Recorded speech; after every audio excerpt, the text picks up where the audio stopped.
اچھی طرح سمجھ لیجئے، یہ میں آج بات کہہ رہا ہوں ڈنکے کی چوٹ اور علی وجہ البصیرت۔ واقعہ یہ ہے کہ مغرب کی ناکامی کا سب سے بڑا سبب، اس کی سب سے بڑی خباثت دو چیزوں میں ہے۔ ایک معاشیات میں سود، اور دوسرے معاشرت میں بے حیائی اور خاندانی ادارے کا تباہ ہونا۔ خرابی وہاں ہے، خباثت وہاں ہے، گندگی وہاں ہے، خود وہ چیخ رہے ہیں، تلملا رہے ہیں۔ جہاں تک دستوری اور سیاسی ایوولوشن کا تعلق ہے، میں ڈنکے کی چوٹ علی وجہ البصیرت کہہ رہا ہوں کہ مغرب انسانیت کی جو اعلیٰ ترین منزل ہو سکتی ہے وہاں تک پہنچ چکا۔ میں نے آپ کو کل جمعے میں وہ فوکویاما کا تذکرہ کر کے بتایا تھا، اینڈ آف ہسٹری۔ آپ مغرب کے معاشرے میں جا کر دیکھیے، رول آف لا، قانون کی حکومت، آزاد عدلیہ،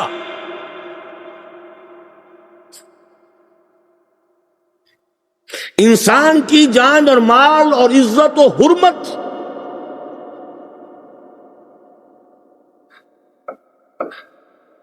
دستور پر گاڑی کا چلتے رہنا۔ حکومتیں آئیں، حکومتیں بدلی، نہ کوئی خون خرابہ، نہ کوئی ہنگامہ، نہ کوئی بلوے، یہ گیا وہ آیا، وہ گیا یہ آیا۔ میں ابھی چونکہ 1.5 مہینہ امریکہ میں رہ کر آیا ہوں، اور اس وقت امریکہ میں پریزیڈنشل الیکشن جو ہے اپنے کلائمیکس پر ہے۔ میں حیران ہوا ہوں، آپ بھی اس کو سمجھ لیجئے، مجال ہے جو کسی شخص نے دوسرے پر کرپشن کا الزام لگایا، کرپشن کا الزام لگا کے پھر گھر جا کر بیٹھ جانا، ثابت کرو، اور نہیں کر سکتا تو زبان بند رکھو۔ یہ کس نے اصول دیا تھا؟ اگر زنا کے 4 گواہ نہیں دے سکتے تو زبان بند رکھو، ورنہ قذف کا تم پر سزا جو ہے حد جاری ہو جائے۔ اکویلٹی بیفور لا،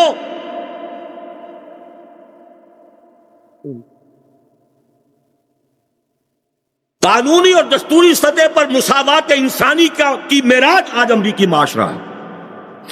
دلوں کی بات نہیں میں کہہ رہا، کالے اور گورے کی نفرت اپنی جگہ ہے، وہ دل کی بات ہے، احساسات کی بات ہے۔ وہ تو وہاں کے کالے مسلمان ہم سے شکوہ کرتے ہیں کہ تم انہیں کیا کہتے ہو، تم ہم سے نفرت کرتے ہو، تم تو اگر ہمارے جتنے کالے نہیں تو ہم جیسے ہی کچھ نہ کچھ تو کالے ہو، پھر بھی تم ہم سے نفرت کرتے ہو۔ وارث دین محمد سے پوچھئے، ان کے لوگوں سے پوچھئے، یہ کچھ چیزیں ہیں احساسات کی۔ قانون کی سطح پر ڈسکریمنیشن بہت بڑا جرم ہے۔ یہ کہاں سے یہ ہائٹ آئی ہے، کہاں سے یہ بلندیاں آئی؟ ابھی کلنٹن کا جو سب سے بڑا اس کا پروپیگنڈے کا انچارج تھا اس پوری مہم کا، ایک گھٹیا سے اخبار نے اس کے خلاف خبر شائع کر دی کہ اس کا کچھ سکینڈل رہا ہے فلاں عورت کے ساتھ، اسی دن مستعفی ہو کر گھر جا کر بیٹھ گئے۔ اور آپ کے ہاں بہرحال میں اس معاشرے سے تو خیر اس کا تقابل کیا کرنا ہے، یہ نہ سمجھیے کہ وہاں ہر شے خراب ہی خراب ہے۔ علامہ اقبال کی بصیرت یہ تھی کہ انہوں نے کہا تھا that the inner core of the present western civilization is Quranic۔ کھول آنکھ، زمین دیکھ، فلک دیکھ، فضا دیکھ، مشرق سے ابھرتے ہوئے سورج کو ذرا دیکھ، آبزرو کرو، انفر کرو، جو نتائج نکلیں انہیں تجربے کی سان پر چڑھا کر ویریفائی کرو، پھر استعمال کرو۔ یہ دنیا تمہارے لیے پیدا کی گئی ہے۔ خلق لکم ما فی الارض جميعا، یوز کرو۔ اس اعتبار سے آج میں عرض کر رہا ہوں، دیکھیے خباثتیں جنسی اعتبار سے، بے حیائی کے اعتبار سے، خاندانی ادارے کی تباہی کے اعتبار سے، سود کے ہتھ کنڈے سے جس کی وجہ سے کہ یہودیوں نے انہیں یرغمال بنا لیا، جس کا رد عمل شدید جو ہے وائٹ امریکن کرسچینز کے اندر پیدا ہو چکا ہے۔ ان کا کہنا یہ ہے کہ federal government of United States of America is Jewish زائنسٹ occupied government. اسی لیے فیڈرل جو بلڈنگ تھی اوکلاہاما میں اسے بومب کیا ایک عیسائی نے، 200 آدمی مار دیے۔ پورا مقروض ترین ملک دنیا کا امریکہ ہے، سب سے بڑا جو مقروض حکومت ہے دنیا کی وہ امریکہ کی ہے، اور قرض خواہ کون ہے؟ یہودی۔ وہ دونوں لعنتیں انتہا کو پہنچی ہوئی ہیں، لیکن constitutionalism, political structure, D centralization of power, county level پر تھانے دار صاحب بھی منتخب ہوتے ہیں۔ چھوٹی سی حکومت ہے، میئر ہے اور شیرف ہے، یہ نہیں ہے کہ یہاں کا ایس پی وہاں بھیج دو اور وہاں جا کر وہ ٹھڈے مارنے شروع کر دے، اور یہاں کا ایس آئی جو ہے وہاں پہنچا دو، وہاں جا کر جو ہے وہ چھترول کرے، نہیں، لوکل رسپانسبلٹی۔ بہرحال یہ ساری باتیں کسی میں امریکہ کی مدح سرائی میں نہیں کہہ رہا، اس لیے کہہ رہا ہوں کہ میں یہ سمجھتا ہوں کہ جو دستوری اور سیاسی ڈھانچہ ہوگا مستقبل کی اسلامی ریاست کا، اس میں ویسے تو میں نے اصولاً عرض کیا ہے کسی بھی جمہوری ملک کو لے لیجئے، چاہے وہ پارلیمانی ہو اور چاہے وہ صدارتی ہو، لیکن پریفریبلی امریکہ کا پریزیڈنشل سسٹم 3 چیزیں شامل کر دیجئے وہ خلافت ہو۔ پہلی چیز قرارداد مقاصد داخل کرنی ہوگی، ساورنٹی اللہ کی ہے، ہماری نہیں۔ Number 2، exercise of divine sovereignty کس طور سے ہوگی؟ کسی بھی سطح پر کسی قانون ساز ادارے کا اختیار نہیں ہوگا وہ کوئی چھوٹے سے چھوٹا بڑے سے بڑا قانون ایسا بنا سکے جو کتاب و سنت کے منافی ہو، نہ کاؤنٹی لیول پر، نہ اسٹیٹ لیول پر، نہ سٹی لیول پر، نہ فیڈرل لیول پر، نیشنل لیول پر، کہیں کسی جگہ without any exception the legislative authority will be restricted by the injunctions of Quran and سنہ۔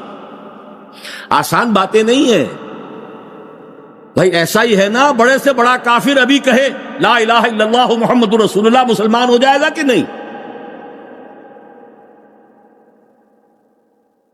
اور یہ بھی جان لیجئے کہ کفار بھی ایک جیسے نہیں تھے، میں حدیث پہلے سنا چکا ہوں، الناس کالمعادن خیارکم فی الجاہلیت خیارکم فی الاسلام فاذا فقہوا۔ جاہلیت میں بھی جو سونے کی اور تھی اس کو صاف کیا تو سونا بنا، جو چاندی کی معدنیات تھی صاف کیا تو چاندی بنے گی، سونا نہیں بنے گا۔ کوئی لوہے کی اور ہے، صاف کر لیجئے، اب سونا چاندی نہیں بنے گا، لوہا بنے گا۔ الناس کالمعادن خیارکم فی الجاہلیت خیارکم فی الاسلام اذا فقہوا۔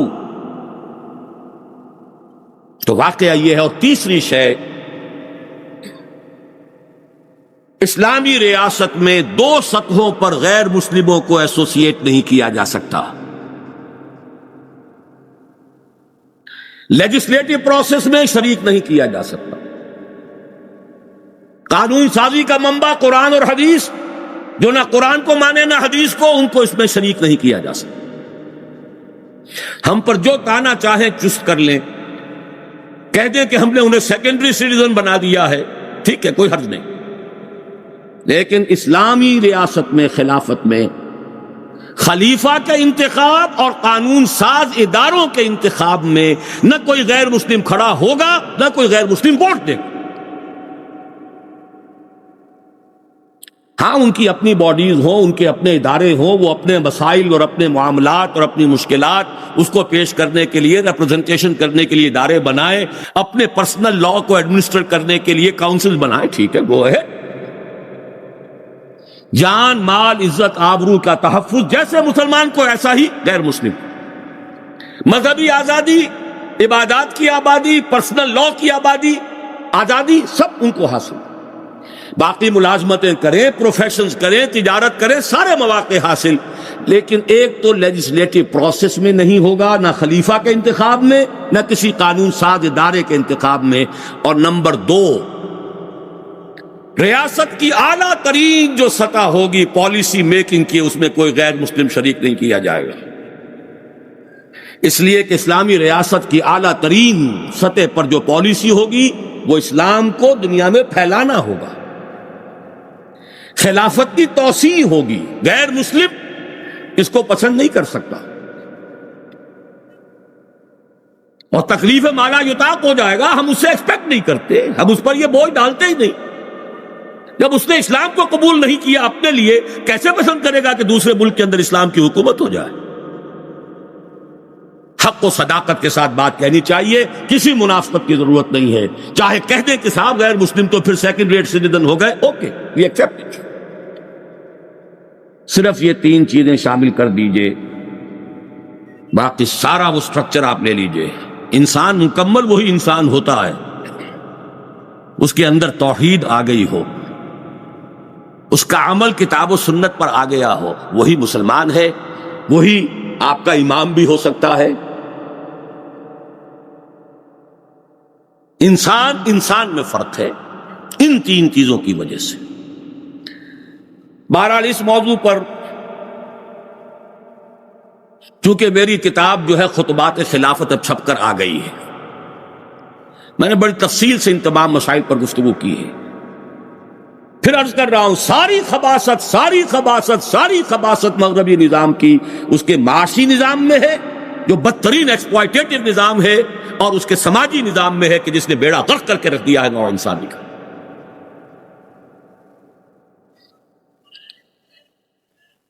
خطبات خلافت یہاں موجود ہوگی انشاءاللہ، جو حضرات لینا چاہیں لے۔ اب آخری بات کل کی گفتگو کے بارے میں عرض کر رہا ہوں، برکات کیا ہے خلافت کی؟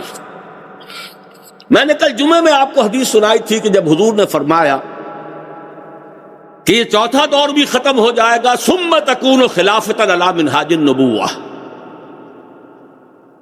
وہاں حضور نے اس کی برکات بیان کر دی ہیں۔ تعمل فی الناس بسنت النبی صلی اللہ علیہ وسلم ویلقی الاسلام بجرانہ فی الارض یرضى عنها ساکن السماء وساکن الارض لا تدع السماء من مطر الا صبت مدرارا ولا تدع الارض من نباتها شيئا الا اخرجت، آسمان اپنے پانی کو برسائے گا، ماء مبارکا، روکے گا نہیں، زمین اپنے خزانے اگل دے گی۔ اس وقت صرف یہ اضافہ کرنا چاہتا ہوں، حدیث نبوی کے یہ الفاظ در حقیقت قرآن مجید کی 2 آیات کی ترجمانی ہے۔ اہل کتاب کے بارے میں فرمایا گیا سورہ مائدہ کی آیات 65-66، وَلَوْ أَنَّ أَهْلُ الْكِتَابِ آمَنُوا وَاتَّقَوْا لَكَفَّرْنَا عَنْهُمْ سَيِّئَاتِهِمْ وَلَأَدْخَلْنَاهُمْ جَنَّاتِ النَّعِيمِ وَلَوْ أَنَّهُمْ أَقَامُوا التَّوْرَاةَ وَالْإِنْجِيلَ وَمَا أُنزِلَ إِلَيْهِمْ مِنْ رَبِّهِمْ لَأَكَلُوا مِنْ فَوْقِهِمْ وَمِنْ تَحْتِ أَرْجُلِهِمْ۔ اگر ان اہل کتاب نے، ان یہود نے اور نصارہ نے ایمان اور تقوی کی روش اختیار کیے رکھی ہوتی، ہم ان کے سارے دل اندر دور کر دیتے، ان کی ساری برائیاں ان کے نامہ اعمال سے محو کر دیتے، انہیں جنات نعیم میں داخل کرتے۔ یہ تو اخروی بات ہو گئی، اور دنیا میں کیا ہوتا؟ وَلَوْ أَنَّهُمْ أَقَامُوا التَّوْرَاةَ وَالْإِنْجِيلَ وَمَا أُنزِلَ إِلَيْهِمْ مِنْ رَبِّهِمْ، اگر انہوں نے واقعتاً تورات اور انجیل اور جو کچھ بھی اللہ کی طرف سے ان پر نازل کیا گیا اسے قائم کیا ہوتا، لَأَكَلُوا مِنْ فَوْقِهِمْ وَمِنْ تَحْتِ أَرْجُلِهِمْ، اپنے سروں کے اوپر سے بھی برکات سماویہ جو ہیں ان سے متمتع ہوتے، اور اپنے قدموں کے نیچے سے بھی جو زمین کی برکات ہیں اس کے خزانے پھوٹ بہتے۔ یہ سب کچھ ہوگا، اس سے آگے میں کچھ نہیں کہنا چاہتا۔ اب آج کے موضوع پر آئیے، اب جگر تھام کے بیٹھو، میری باری آئی، آج کی باری تو اب شروع ہوئی ہے۔ مسئلہ یہ ہے کہ یہ ہوگا کیسے، یہ بیل منڈے کیسے چڑھے گی؟ کیا صرف چاہنے سے، خواہش سے؟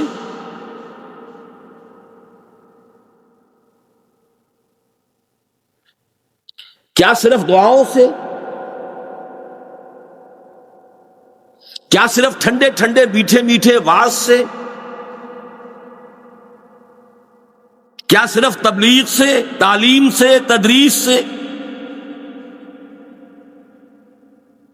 کیا پاور پالیٹکس اور الیکشن کے اندر حصہ لینے سے؟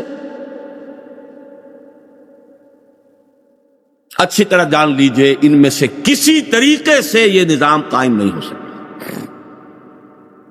کیسے قائم ہو سکتا ہے؟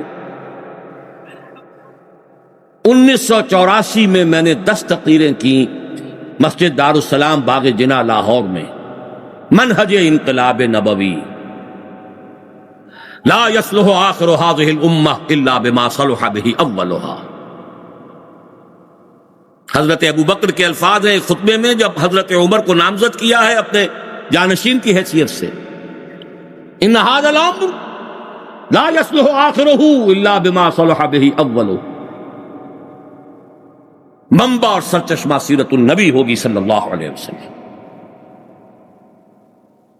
اور اس کے بارے میں یہ جان لیجئے جہاں حالات جوں کہ توں ہوں وہاں کہیں سرے منہ بھی انحراف کرنا ناجائز، حرام۔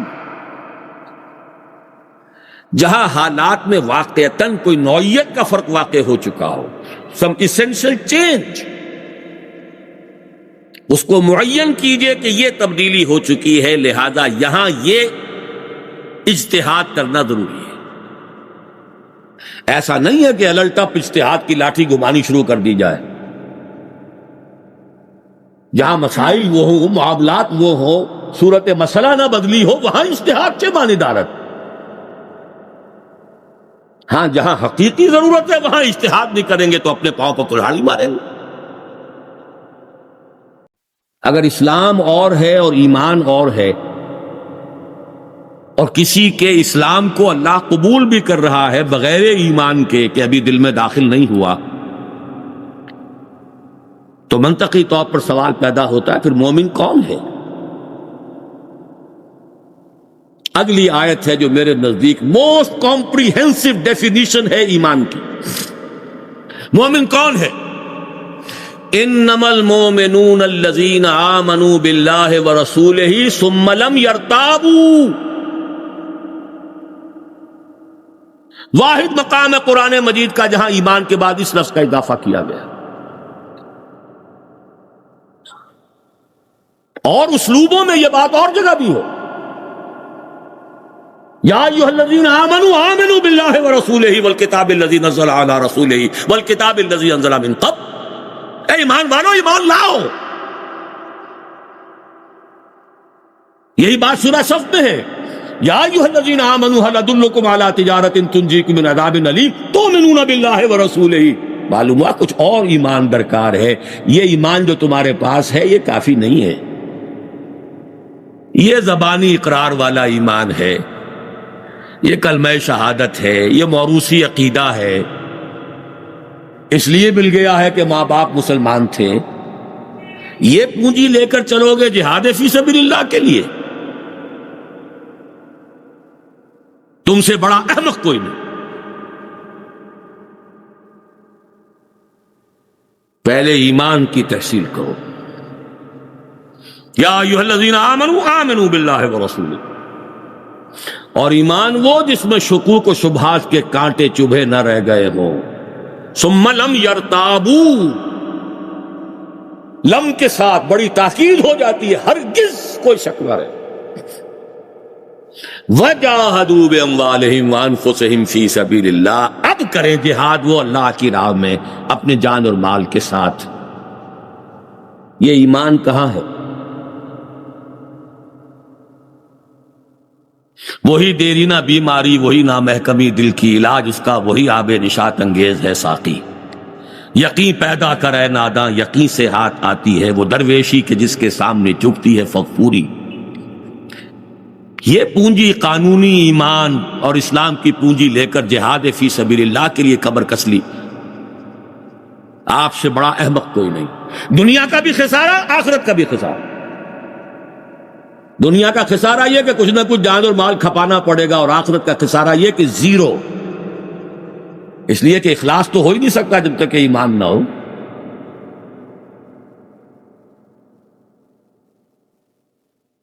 اب اس حوالے سے ذرا نوٹ کیجئے، ایمانیات ثلاثہ ہمارے ہاں مشہور ہیں، ایمان باللہ یا توحید، ایمان بالآخرہ یا معاد، ایمان بالرسالت۔ ایمان باللہ یا توحید کے نتیجے میں چار چیزیں حاصل ہونی چاہیے اگر وہ حقیقتاً ایمان باللہ ہے۔ نمبر ایک، جہاد کا ہدف معین کرتا ہے یہ توحید کا نقطہ،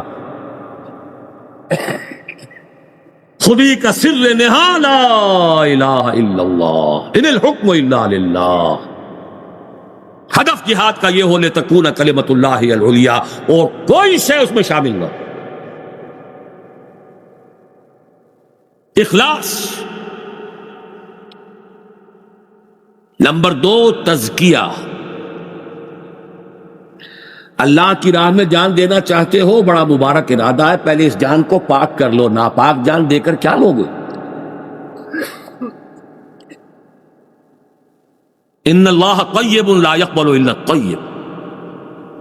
ہمارا حال کیا ہے؟ قربانی کے لیے بکرا دینا، دیکھنا کہ سینگ ٹوٹا ہوا تو نہیں ہے،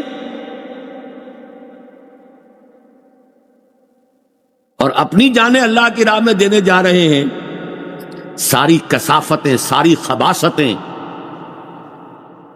حب دنیا، حب مال، حب جاہ، ساری لعنتیں دل کے اندر لیے ہوئے، اس ناپاک جان کے دینے سے کچھ حاصل نہیں۔ محمد رسول اللہ نے پہلے جانیں پاک کی، یتلو علیہم آیاتہ ویزکیہم، پھر ان پاکیزہ جانوں کی قربانی پیش کی ہے۔ اے اللہ، یہ میری 15 برس کی کمائی ہے، یہ حاضر ہے۔ تزکیہ۔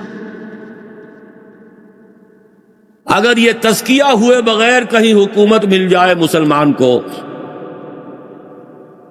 سورہ محمد کی آیت سنا رہا ہوں، آیت نمبر 22، صلی اللہ علیہ وسلم، فَهَلْ عَسَيْتُمْ إِن تَوَلَّيْتُمْ أَن تُفْسِدُوا فِي الْأَرْضِ وَتُقَطِّعُوا أَرْحَامَكُمْ۔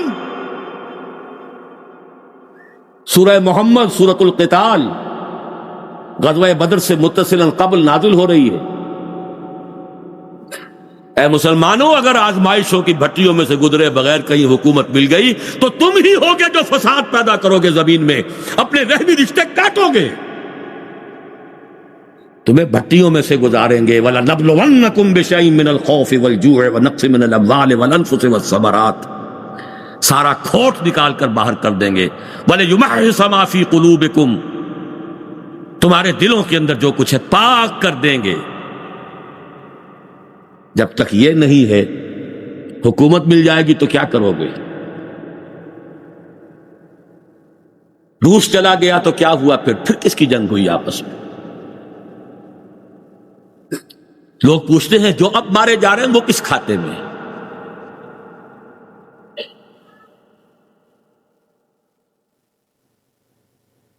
فَهَلْ عَسَيْتُمْ إِن تَوَلَّيْتُمْ أَن تُفْسِدُوا فِي الْأَرْضِ وَتُقَطِّعُوا أَرْحَامَكُمْ۔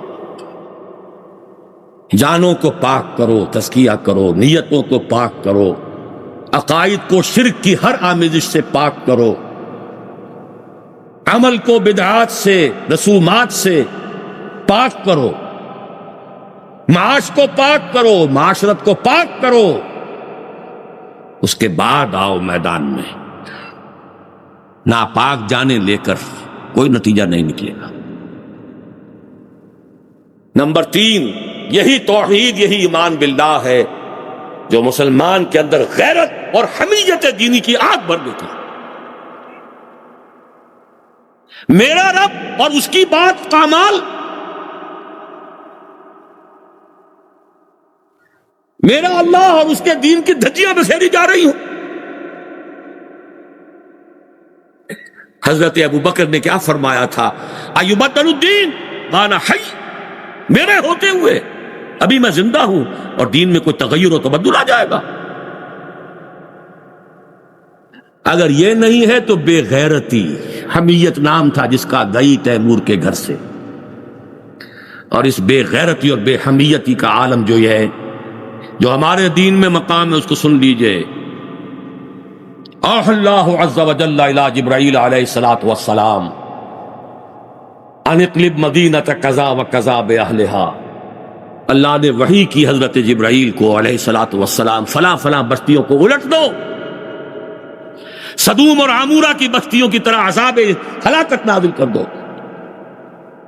قال فقال، حضور فرماتے ہیں کہ حضرت جبرائیل نے عرض کیا، یا رب ان فیہا عبدک فلانا لم یعصک طرفۃ عین، اے اللہ میں اس بستی کو الٹ دوں، اس میں تیرا فلاں بندہ بھی ہے جس نے کبھی پلک جھپکنے جتنی دیر بھی معصیت میں بسر نہیں کی۔ کسی کے ذاتی تقویٰ کے کیا انتہا ہے، ذاتی نیکی کا کیا عالم ہے، کسی کے زہد کی کیا سطح ہے، ذرا غور کیجئے۔ گواہی دینے والے جبرائیل ہیں، کوئی کرائے کے وکیل نہیں ہے اور کوئی پولیس کے ٹاؤٹ نہیں ہے۔ لم یعصک طرفۃ عین، قال فقال، حضور فرماتے ہیں اللہ نے ارشاد فرمایا، اقلبھا علیہ وعلیہن، الٹو اس بستی کو، پہلے اس بدبخت پر پھر دوسروں پر۔ فإن وجہہ لم یتمعر فی ساعۃ قط، اس لیے کہ اس کے چہرے کا رنگ کبھی میری غیرت اور حمیت کی وجہ سے متغیر نہیں ہوا۔ اس کو کسی نے ماں کی گالی دے دی تو پورے جسم کا خون چہرے میں آ گیا، کچھ کر نہ سکا ہو، کانپ تو گیا اپنی جگہ پر۔ اب میرے دین کی دھجیاں بکھرتے ہوئے دیکھتا رہا اور لگا رہا، مست رکھو ذکر و فکر صبح گاہی میں اسے، اور پختہ تر کر دو مزاج خانقاہی میں اسے۔ انہی مسائل میں الجھاؤ۔ سورہ فاتحہ سے پہلے بسم اللہ بھی پڑھنی چاہیے، جہری طور پر کہ نہیں پڑھنی چاہیے۔ 1.5 گھنٹے کی تقریر سننے کے بعد اصل مسئلہ یہ اٹھا، بیڑا یوں ہی تو غرق نہیں ہو گیا ہے۔ جس نے کہا تھا کیا اسے معلوم نہیں اختلافی مسئلہ؟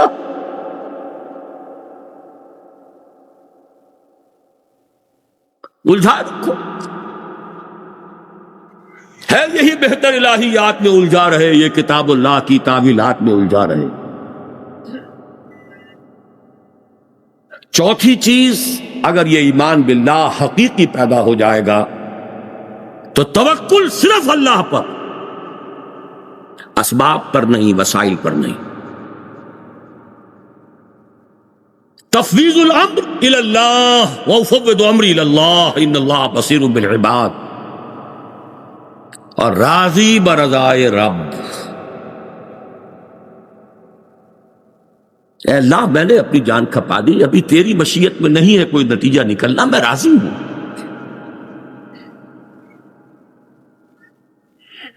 جان دی ہوئی اسی کی تھی، حق تو یہ ہے کہ حق ادا نہ، تیری اپنی مشیت ہے۔ اس کی بے نیازی کا عالم یہ ہے کہ جلیل القدر نبی، اللہ اکبر، حضرت یحییٰ علیہ الصلوۃ والسلام، وآتیناہ الحکم صبیا وحنانا من لدنا وکان تقیا، اور ایک رقاصہ کی فرمائش پر گردن اڑا کر تشت میں رکھ کر سر پیش کر دیا، نہ آسمان پھٹا نہ زمین شق ہوئی۔ اس کی بے نیازی ہے۔ اب کون؟ اپنا فرض ادا کرنا، بس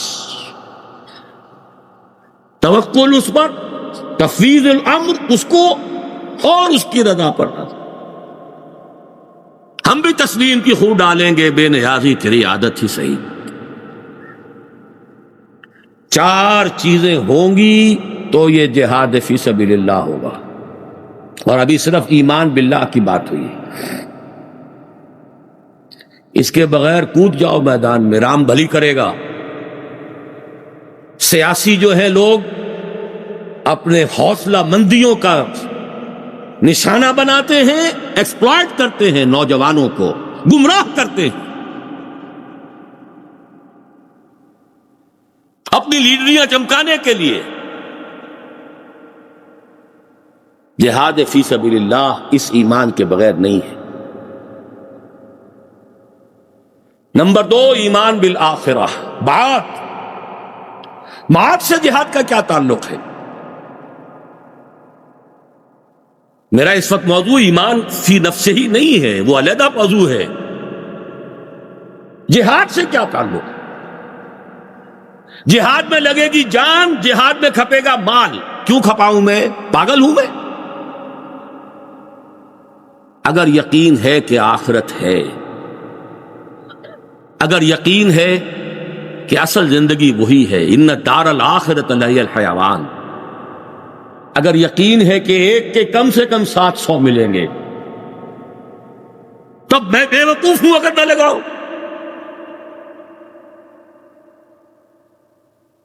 کون شخص ہے جو خود غرض نہیں ہے؟ جہاد بھی کرو، اپنے لیے کرو۔ ومن جاہد فإنما یجاہد لنفسہ ان اللہ لغنی عن العالمین۔ جہاد کر رہے ہو تو کوئی اللہ پر احسان نہ دھرنا۔ یمنون علیک ان اسلموا قل لا تمنوا علی اسلامکم بل اللہ یمن علیکم ان ہداکم للایمان۔ اللہ پر، اس کے نبی پر کوئی احسان تمہارا نہیں ہے، کر رہے ہو اپنے لیے، اپنی عاقبت کے لیے۔ ایک لگا کر 700 ملتے ہو، اور ابھی اس کے وَیُضَاعَفُ لِمَن یشاء۔ یہ تو ہمارے لیے حساب کتاب کے لیے کچھ بات بتا دی گئی ہے، کوئی حساب کتاب ہی نہیں۔ انفائنائٹ کا فائنائٹ کے ساتھ کیا نسبت کا معاملہ ہے؟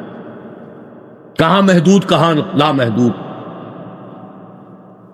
جتنا یقین ہوگا، جتنا یقین ہوگا۔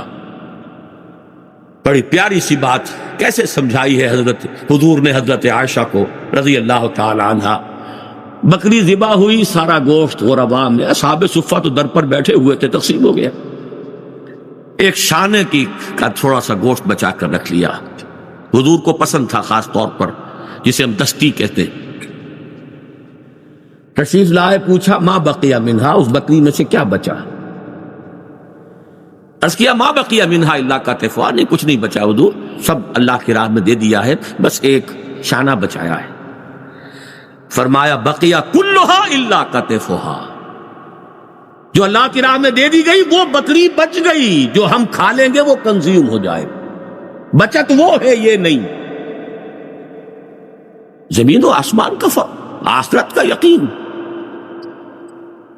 آخرت کا یقین ہو پھر تردد پیدا ہو جائے، آخرت کا یقین ہو اور تذبذب پیدا ہو جائے، مذبذبین بین ذالک۔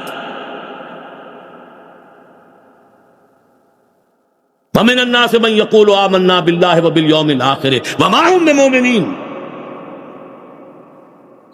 آخرت کا یقین، پھر دنیا کی طلب، تن من دھن اس کے لیے۔ جہاد فی سبیل اللہ بالنفس والمال، یہ بالنفس والمال کی ساری کوانٹیٹیو ریلیشن شپ جو ہے اور ریشو پروپورشن، وہ ایمان بالآخرہ کے ساتھ۔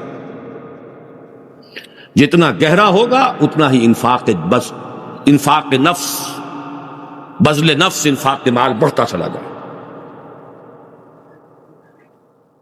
تیسری چیز آئی ہے رسالت۔ جہاد کا کیا تعلق تھا رسالت کے ساتھ؟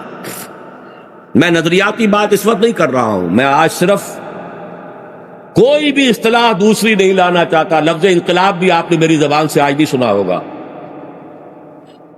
جہاد، رسالت کے ساتھ اس کا کیا تعلق؟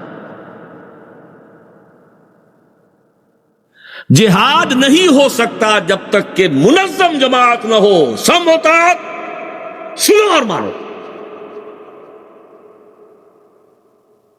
اور جان لیجئے کہ پوری دنیا کی تاریخ میں جو رسالت کی بنیاد پر سم وطاعت قائم ہوتی تھی، اس سے زیادہ کوئی سم وطاعت ممکن نہیں۔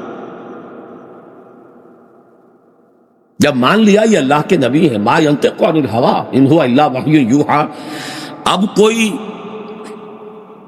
نافرمانی کا امکان ہے؟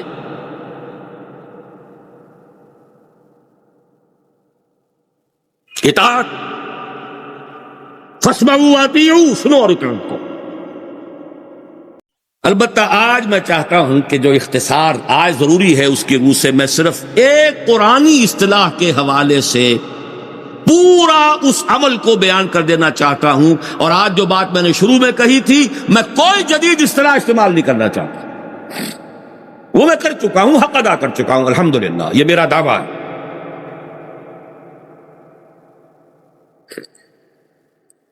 وہ ایک قرآنی اصطلاح ہے جہاد فی سبیل اللہ. یہ نظام جہاد سے آیا.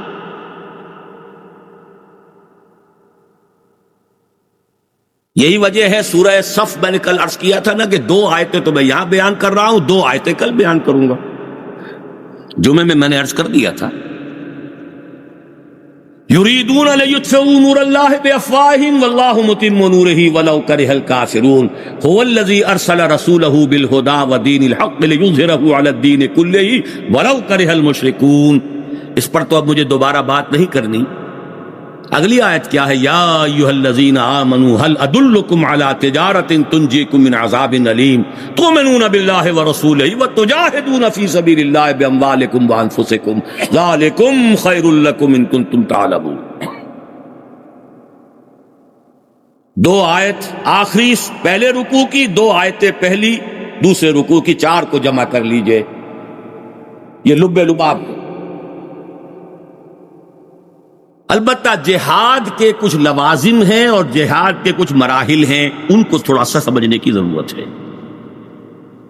لیکن چونکہ ابھی مجھے شاہ صاحب نے بتایا کہ شاید نوائے وقت نے بھی کوئی تنقید مجھ پر کی ہے اپنے اداریے میں جہاد کشمیر کے حوالے سے،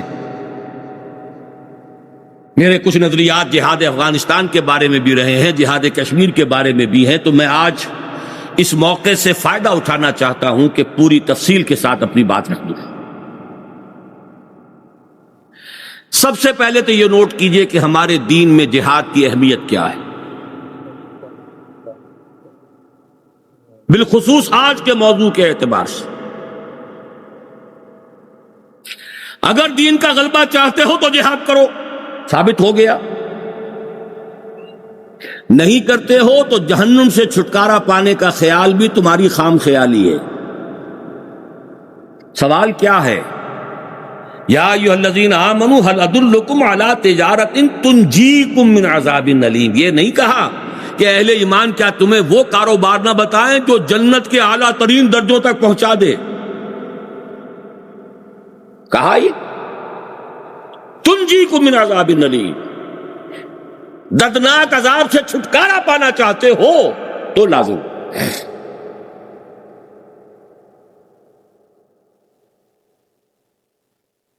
اسی طریقے سے جیسے میں نے سورہ توبہ کی آیتیں آپ کو کل سنائی تھیں، ہم مضمون یریدون ان یطفئوا نور اللہ بافواہہم ویأبی اللہ الا ان یتم نورہ ولو کرہ الکافرون هو الذی ارسل رسولہ بالہدی ودین الحق لیظہرہ علی الدین کلہ ولو کرہ المشرکون. اس سے چند آیتیں پہلے کی ایک عظیم آیت نوٹ کر لیجئے.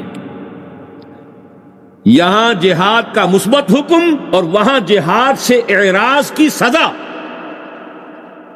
قل ان کان آباؤکم وابناؤکم واخوانکم وازواجکم وعشیرتکم واموال اقترفتموها وتجارۃ تخشون کسادها ومساکن ترضونها احب الیکم من اللہ ورسولہ وجہاد فی سبیلہ فتربصوا حتی یأتی اللہ بامرہ واللہ لا یہدی القوم الفاسقین.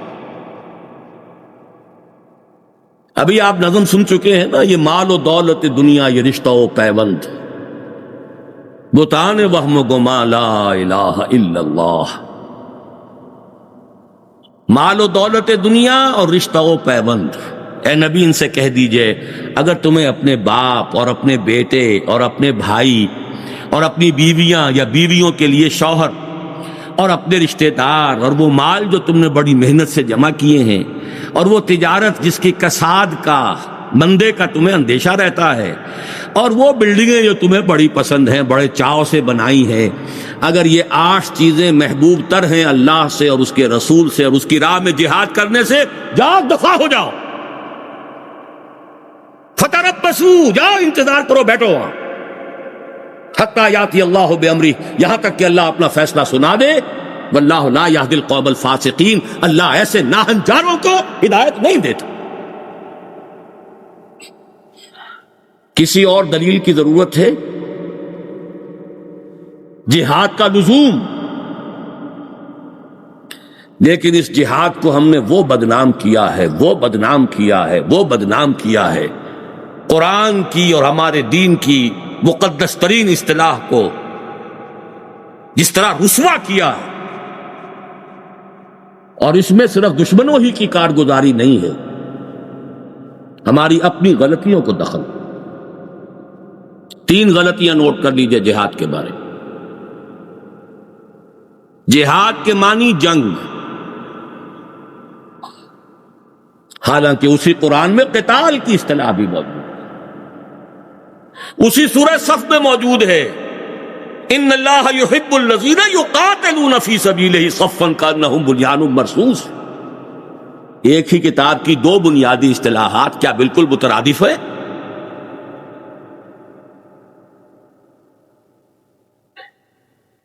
نمبر 2، جنگ تو ہر وقت ہوتی نہیں اور ہر شخص پر فرض ہوتی نہیں، لہذا جہاد ویسے ہی کھڈے لائن لگ گیا، مسلمان کی زندگی سے اس کا کوئی تعلق ہی نہیں رہا۔ نماز فرض ہے، روزہ فرض ہے، پڑھ رہے ہیں، رکھ رہے ہیں، جہاد تو فرض کفایہ ہے بھائی۔ عین خلافت راشدہ میں بھی اگر کسی محاذ سے 10,000 کا تقاضا آ گیا، 10,000 آدمی اور بھیجیے، اور حضرت عمر نے 10,000 آدمی بھیج دیے، تو بقیہ جو لوگ ہیں ان کی طرف سے کفایہ ہے، ادا ہو گیا، بس ہر ایک کے لیے جانا لازم نہیں ہے، وہ فرض عین کی فہرست سے خارج، ہمارے فقہی تصور فرائض سے معدوم۔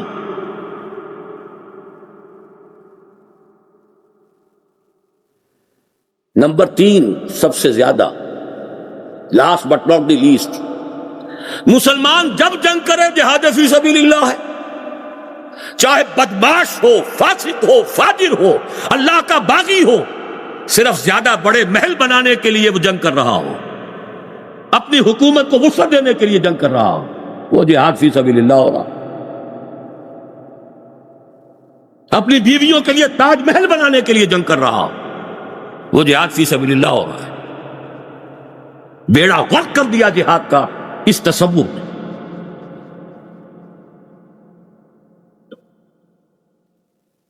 اپنی حکومتوں کی توسیع کرو، اپنی رعیت جو ہے زیادہ ہو، زیادہ لگان آئے، زیادہ جو ہے وہ آپ کے لیے ریونیوز ہو، زیادہ بڑے محل بنے، زیادہ بڑے ٹھاٹ باٹ جمے، اور چونکہ آپ مسلمان ہیں لہذا یہ جہاد فی سبیل اللہ ہے۔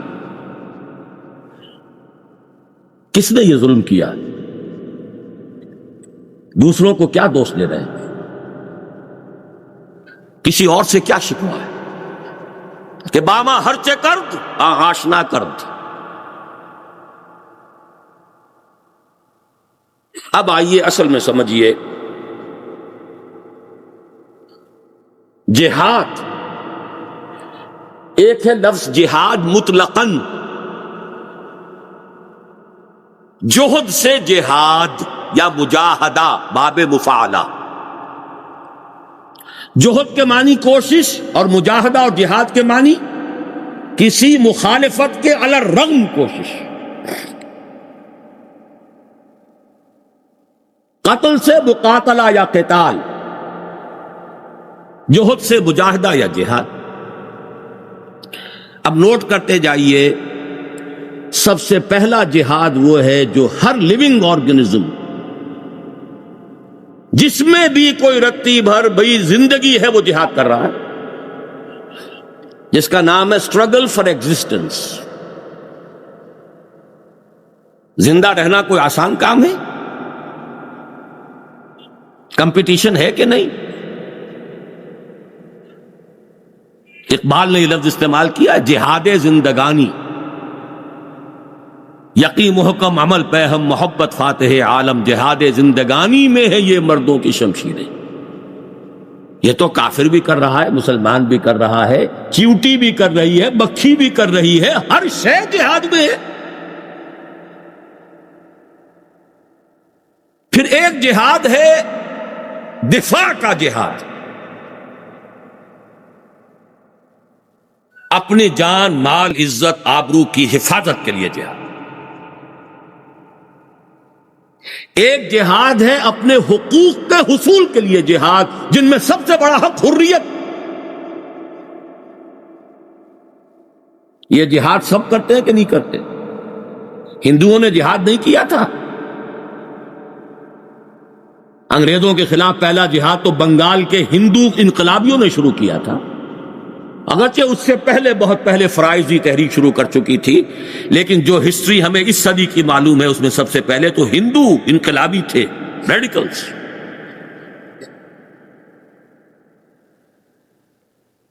اب یہ سمجھ لیجئے، یہ جہاد جب مسلمان کرے گا اور کتاب و سنت کی تعلیمات کے مطابق کرے گا، یہ اجر و ثواب کا موجب ہوگا، اپنے اور اپنے بال بچوں کا پیٹ پالنے کے لیے، جہاد زندگانی کے لیے کسب حلال کرے گا، حبیب اللہ قرار پائے گا، اس کی زندگی عبادت قرار پائے گی۔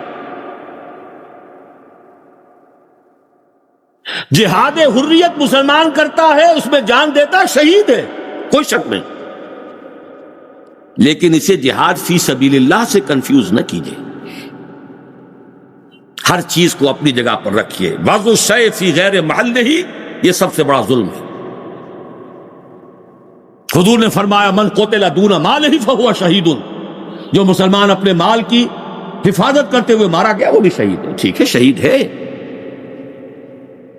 لیکن یہ جہاد فی سبیل اللہ والی بات نہیں ہے، دفاع ہے اپنے مال کا، اپنی جان کا، اپنی حریت کا، اپنی آزادی کا، اپنے حقوق کا۔ جائز جنگ ہے، کرو۔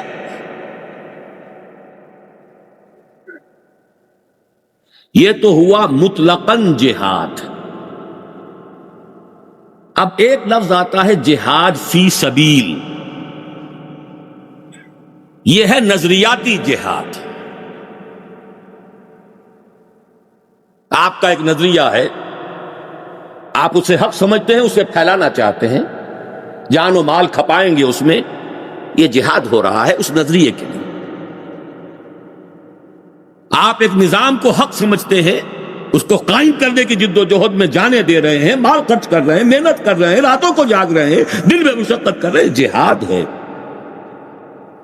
لیکن اب اس میں نظریے اور نظام کا فرق ہو جائے گا۔ ابو جہل بھی مجاہد تھا کہ نہیں؟ مجاہد بھی تھا، مقاتل بھی تھا، لیکن فی سبیل الشرک، فی سبیل الطاغوت۔ مسلمان نوجوانوں کے والدین بھی جہاد کر رہے تھے، مشرک والدین جب اپنی اولاد کو فورس کر رہے تھے کہ نہیں شرک میں واپس آؤ، قرآن نے وہی لفظ استعمال کیا وَإِن جَاهَدَاكَ عَلَىٰ أَن تُشْرِكَ بِي مَا لَيْسَ لَكَ بِهِ عِلْمٌ فَلَا تُطِعْهُمْ،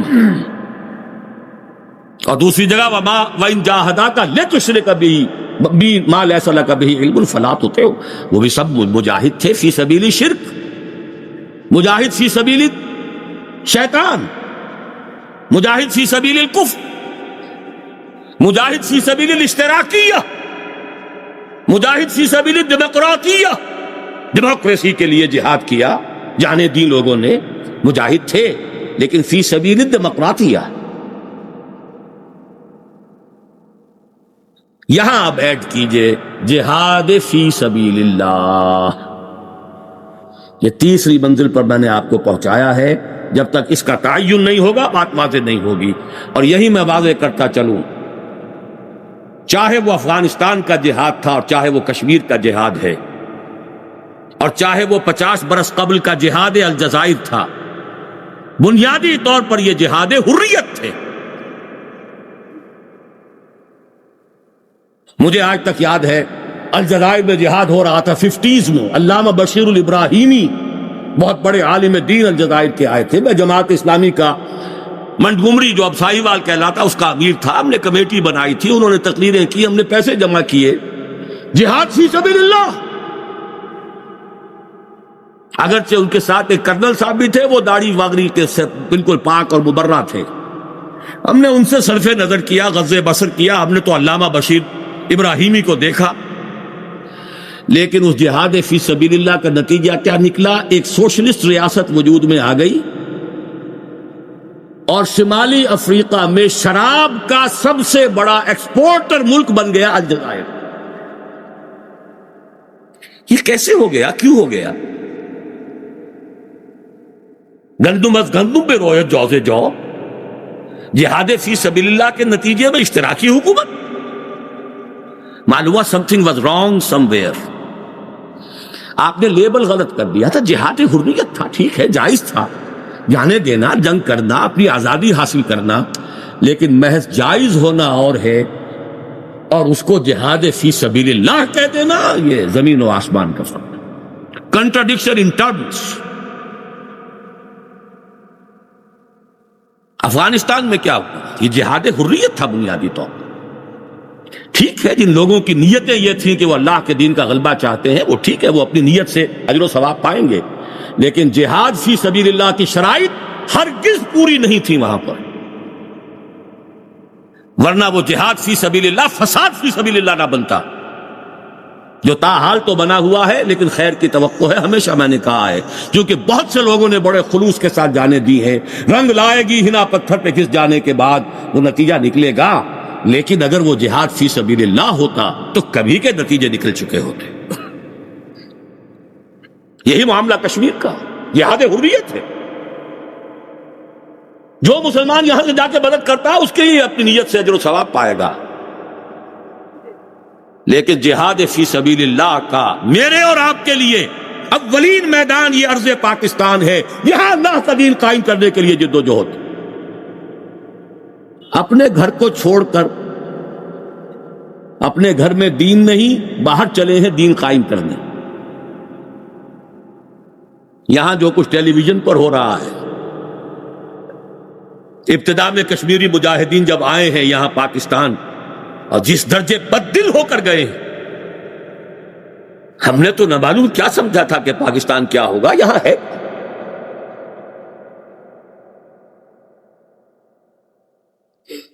بہرحال ایک بات جان لیجئے، جہاد مطلقاً وہ اور شے ہے، جہاد فی سبیل اللہ اور شے. اس جہاد فی سبیل اللہ کی شرط واحد، شرط لازم یہ ہے کہ اس میں سوائے اس مقصد کے کوئی مقصد شامل نہ ہو. لِتَكُونَ كَلِمَةُ اللَّهِ هِيَ الْعُلْيَا. حدیث نبوی ہے کہ حضور سے پوچھا گیا، حضور کوئی شخص جنگ میں جا رہا ہے مال غنیمت کی طلب میں، کوئی جاتا ہے حمیت کی وجہ سے کہ حضور نے کوئی مہم بھیجی ہے کسی ایسے قبیلے کے خلاف جس سے اس کی پرانی خاندانی کوئی رقابت یا رنجش چلی آ رہی ہے، تو اب بڑے شوق سے جا رہے ہیں، اب ملے گا، آج موقع ملے گا. کوئی اپنی شجاعت کے اظہار کے لیے جنگ کرتا ہے. کون ہے فی سبیل اللہ؟ آپ نے فرمایا کوئی نہیں، صرف وہ شخص جو اس لیے جنگ کرے لِتَكُونَ كَلِمَةُ اللَّهِ هِيَ الْعُلْيَا، اللہ کی بات سب سے اونچی ہو جائے، خلافت کا نظام قائم ہو جائے، اللہ کی حکومت قائم ہو جائے. اس کے سوا کوئی شے نیت میں آ گئی، اخلاص نیت کو زیرو سے ضرب دے کر زیرو کر دے. اب اس جہاد فی سبیل اللہ کے لیے میں نے ایک حدیث پر قیاس کرتے ہوئے چند الفاظ وضع کیے ہیں، وہ نوٹ کر لیجئے. نماز فرض عین ہے نا، اپنی مرضی سے پڑھیں، بغیر وضو پڑھیں، کیا نماز ہو جائے گی؟ اس کی کچھ شرائط ہیں، اس کے کوئی لوازم ہیں، اس کے لیے طہارت ہے، وضو نہیں ہے تو تیمم ہے، اس کے اوقات ہیں، اس کا ایک نظام ہے. صلو کما رأیتمونی اصلی، پڑھو نماز جیسے مجھے دیکھتے ہو میں پڑھتا ہوں. اسی پر قیاس کر لیجئے، جاہدوا فی سبیل اللہ کما رأیتمونی اجاہد. مسلمانوں اللہ کی راہ میں جہاد کرو جیسے کہ مجھے دیکھتے ہو کہ میں نے جہاد کیا. اپنے من گھڑت انداز سے جہاد شروع کر دیے، اس کے شرائط اور لوازم کو ملحوظ ہی نہ رکھا، من مانی کر رہے ہیں، وہ جہاد فی سبیل اللہ نہیں. اب اس جہاد کو میں 3 مرحلوں میں بیان کروں گا. پہلا، پری ریکوزٹ، لازمی جو ایک شے ضروری ہے وہ ایمان ہے جو یقین کا درجہ حاصل کر لے. یہی وجہ ہے سورہ حجرات میں نے اس کی آیات بھی آپ کو سنائی تھی. آیت نمبر 14 میں فرمایا قالت الاعراب آمنا قل لم تؤمنوا ولكن قولوا اسلمنا ولما يدخل الايمان في قلوبكم. اے نبی یہ بدو کلیم کر رہے ہیں، دعویٰ کر رہے ہیں کہ ہم ایمان لے آئے ہیں، ان سے کہہ دیجئے تم ایمان نہیں لائے ہو، اس غلط فہمی میں نہ رہو، یوں کہو کہ ہم مسلمان ہو گئے ہیں، ہم نے اطاعت قبول کر لی ہے اور ابھی تک ایمان تمہارے دلوں میں داخل نہیں ہوا.